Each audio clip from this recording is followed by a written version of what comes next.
Welcome. I'm Patricia Sargent, and this is Into the Writer's Cave, the show where we chat with fun and fabulous authors about their stories.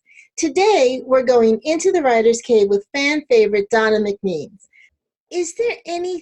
Are there any other quirky, interesting, or out there things that you've picked up in your research for?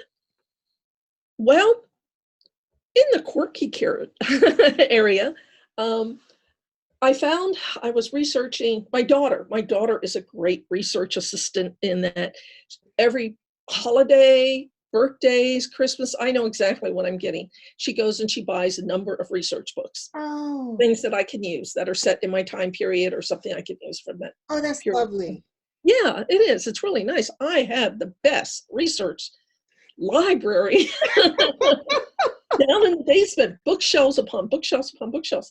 Anyway, one book she got for me was about government liaisons, ambassadors, and whatnot that come to America. Actually, the book was about the daughters and the wives of ambassadors that go to other countries and how they had to adapt to the other countries. But it mentioned it's set with the British people going to these other countries. And it's set for, they said that when you came to the United States, and we're talking about 1870s, when you came to the United States in that period, you had to have, the man could not be by himself. He had to have a hostess. He had to have a wife, preferably a wife, but if he wasn't married or if he was a widow, he had to have someone to be his hostess, because the women in that community of ambassadors and diplomats and whatnot, the women would not let their husbands go to a house where a woman was not present, because we change everything, right?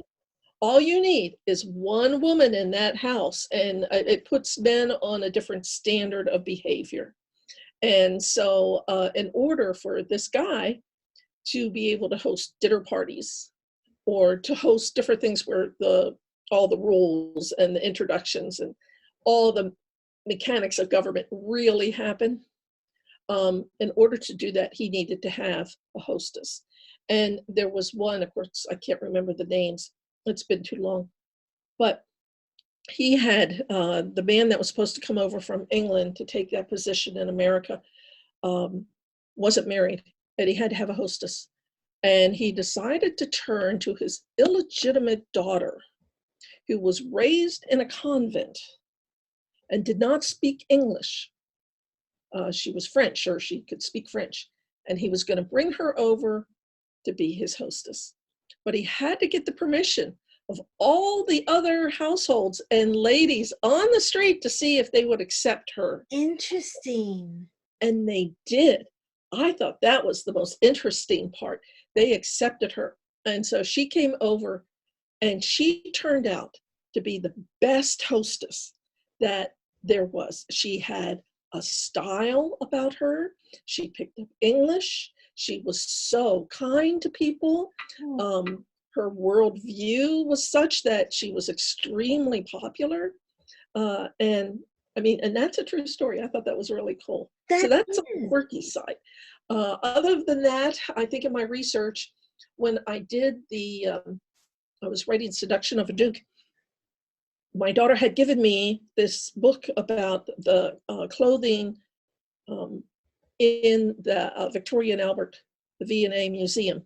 And one of the things it has was a collection of corsets, different kinds of corsets, very colorful. I mean, we think of a corset, a lot of times we think of just a staid white thing with like a little pink roses or something, the emblem at the top.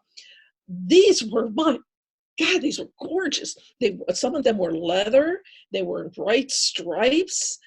They had all kinds of lace on them. They were gorgeous. Anyway, I featured one in the book. Oh. And when it went to press, I told Berkeley, they said, "What do you want on the cover?"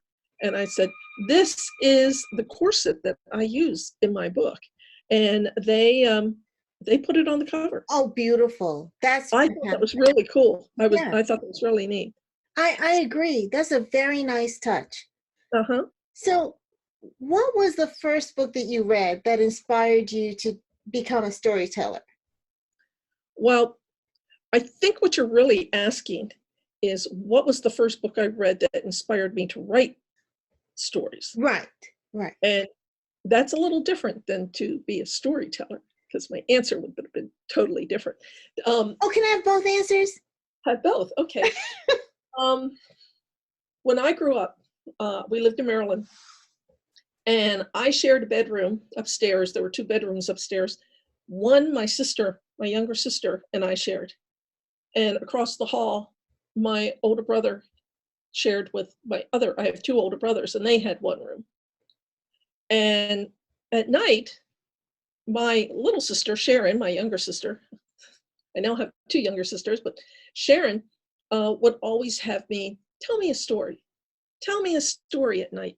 And I'm thinking, go to sleep. I'm tired. Oh, tell me a story. So I would make something up.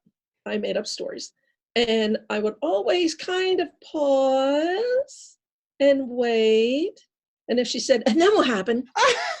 Then it would continue, because obviously she was awake. But one night I was telling her the story, and I paused, and there was no response. And I'm thinking, oh, good, no, I can go to sleep. And from across the hall, I hear from my brother, then what happened? So I thought, okay, I guess that this is a skill that isn't so common. I mean, he never volunteered to make up stories for us.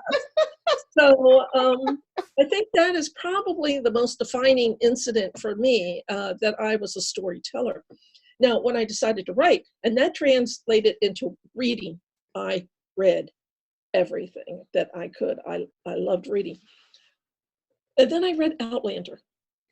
Now, Outlander, of course, now is the show on TV. It wasn't quite as well known, I don't necessarily think, when I read it. Now, again, going back to the fact that I'm a CPA, and if I go to business, if I go to my business, or I was working for someone else, I couldn't very well go with a book that had half-naked women on the cover. I mean, you know, I'm an executive.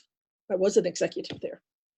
So, and I never even knew that such things as book covers existed, you know, those little fabric things that you could use. So my books were not quite so that way. And although I did read romance, I read some humorous books and whatnot, I didn't realize they were romance. I always thought romance was something other than what it is, until I read Outlander. And then I looked at the pages that were in the front of the book, and they talked about what a fabulous romance that was. All these quotes upon quotes about romance. And I thought, if this is a romance, then I've been a fool. This is not a new realization. Again. Okay. But so I decided that I was going to go read another romance. And I went to a, I can't remember the name of the bookstore. B.W. Dalton's? B.W. Dalton's, that's the name of it. Oh, I remember B.W. Dalton's. I remember Dalton's. Isn't it, now there aren't that many bookstores anymore. I know. But B.W. Dalton's, and I went there, and I still wasn't brave enough to be seen in the romance section. So I found that if I stood in the cooking section, I could leap out and grab a book and bring it back and take a look at it, thumb through it. And in the process, I found one book, and it was a Scottish laird as the hero, and the heroine was an English woman, and for the instant conflict there. And the hero, the writer, is someone who I love and admire. I'm not going to mention her name, but she's New York Times bestseller. And I read the book, and I knew how the book would end by the end of the first chapter, but then I thought, oh, I got this whole book to read. You know, again, I'm mistaken. But it turns out it can take an entire book like this to come to the same ending that I thought was going to happen in the first place. And that made me mad. That made me mad. I figured I can do this. You know, if I could recognize the ending that early, I can do this. And so I tried.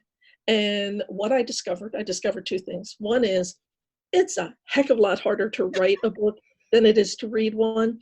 There's a lot of little tricks, I call it invisible writing, but there's a lot of things going on in there that as a reader, you just absorb.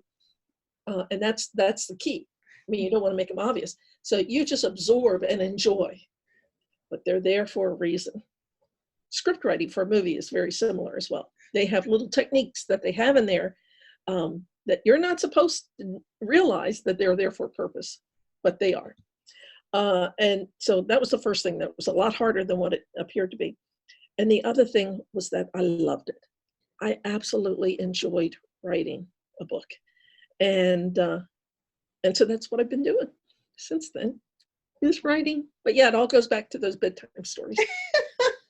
I love that bedtime story. That is hilarious.